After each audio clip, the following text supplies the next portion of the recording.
انس صاحب یہ ارشاد فرمائیے کہ بخاری مسلم میں متفقن علیہ حدیث ہے حضرت انس کی روایت کہ جب مردے کو قبر میں رکھتے ہیں تو وہ جنازہ پڑھ کے جو لوگ جاتے ہیں ان کے جوتوں کی آواز بھی سنتا ہے.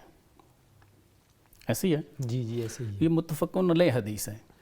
پھر اس کے بعد جو دو فرشتے ہیں وہ آ جاتے ہیں اور وہ پوچھتے ہیں ما کنت تقول فی حاضر رجلی لمحمد، کہ آپ اس شخصیت محمد صلی اللہ علیہ وسلم کے بارے میں کیا کہا کرتے تھے.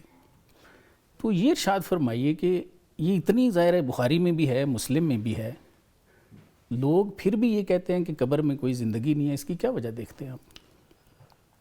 جیسا کہ ہم نے پہلے سوال کے جواب میں اس بات کو دیکھا کہ قرآن پاک کی بہت ساری آیات اور احادیث دنیا کے بعد اور آخرت کے درمیان ایک مستقل زندگی کو ثابت کر رہے ہیں جو عالم برزخ ہے. ٹھیک ہے. اور یہ صحیحین کی جو احادیث ہے متفقن علیہ ہے. سیدنا انس رضی اللہ تعالیٰ عنہ کی اور بھی بہت سارے صحابہ ایسی روایات کو بیان فرماتے ہیں. ان مجموعہ روایات سے بھی یہی بات ثابت ہوتی ہے کہ برزخ کی زندگی ایک مستقل زندگی ہے. اور جیسے دنیاوی زندگی میں ہم دیکھتے ہیں کہ ہم نے کوئی بات کسی نے کہی ہم نے سن لی، اسی طرح نبی اکرم صلی اللہ علیہ وسلم یہی بیان فرما رہے ہیں کہ جب مردے کو رکھ دیا گیا قبر میں، اب وہ واپس جا رہا ہے، تو جیسے ہم دنیا کی زندگی میں کوئی بات سنتے ہیں ایسے اس زندگی میں بھی وہ ان کی آوازوں کو سن رہا ہے. ایک بات.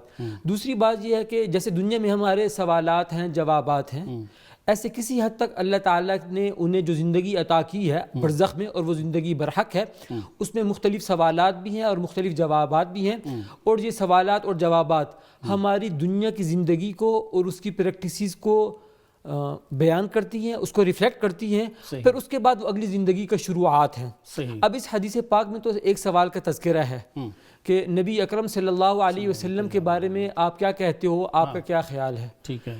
یعنی کہ وہ نبی اکرم صلی اللہ علیہ وسلم کی رسالت اور نبوت کے بارے میں پوچھ رہے ہیں، ان سے سوال کر رہے ہیں. تو لہٰذا جس نے دنیا کی زندگی میں نبی اکرم صلی اللہ علیہ وسلم کا کلمہ پڑھا، آپ اس حسنہ پر عمل کیا، اپنی اعمال کی وجہ سے وہ بتا پائے گا کہ یہ اللہ تعالیٰ کے رسول ہیں.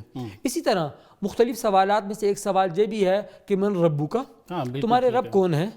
اسی طرح ما دینو کا، تمہارا دین کیا ہے. اب یہ سوالات اس بات کو ظاہر کر رہے ہیں کہ وہ زندگی برحق ہے.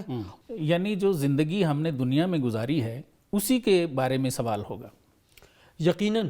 اب جو دنیا کی زندگی ہم نے کیسے گزاری ہے، بہت سی مرتبہ دنیا والوں کے سامنے ہمارا تصویر کا ایک رخ ہوتا ہے اور پریکٹیکلی دوسرا رخ ہوتا ہے. اب قبر کے یہ سوالات اور جوابات ہمارے ان کے درست جوابات ہمارے لیے ایک صحیح رخ کو متعین کر رہے ہیں، اور خدا نہ خواستہ اگر کوئی آدمی درست جواب نہیں دے سکا تو وہ زندگی کے دوسرے رخ کو متعین کر رہے ہیں. اور اس رخ کے مطابق یہ عالم برزخ کی پوری زندگی ہے. جس آدمی نے ان تمام سوالات کے جوابات کو درست دے دیا تو اس کے لیے کیا ہوگا کہ جنت کی کھڑکی اس کے لیے کھول دی جائے گی، اور ان کی نعمتوں اور راحتوں کو وہ محسوس کرے گا، اور اسے معلوم بھی نہیں ہوگا کہ انہی راحتوں میں میدان حشر بھی قائم ہو جائے گا اور برزخ کی زندگی ختم ہو جائے گی اور ایک نئی زندگی شروع ہو جائے گی. خدا نہ خواستہ اگر کسی نے ان سوالوں کے درست جواب نہیں دیے تو ایسی صورت میں اس کے لیے پھر دوزخ اور دوزخ کا عذاب اور تکالیف وہ تو بعد میں شروع ہوں گی، لیکن اس کی جھلک کے طور پر دنیا میں بہت سارے قبر میں بہت سارے عذابات شروع ہو جائیں گے.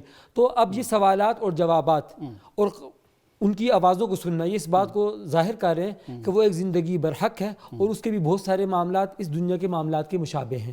بالکل ٹھیک ہے.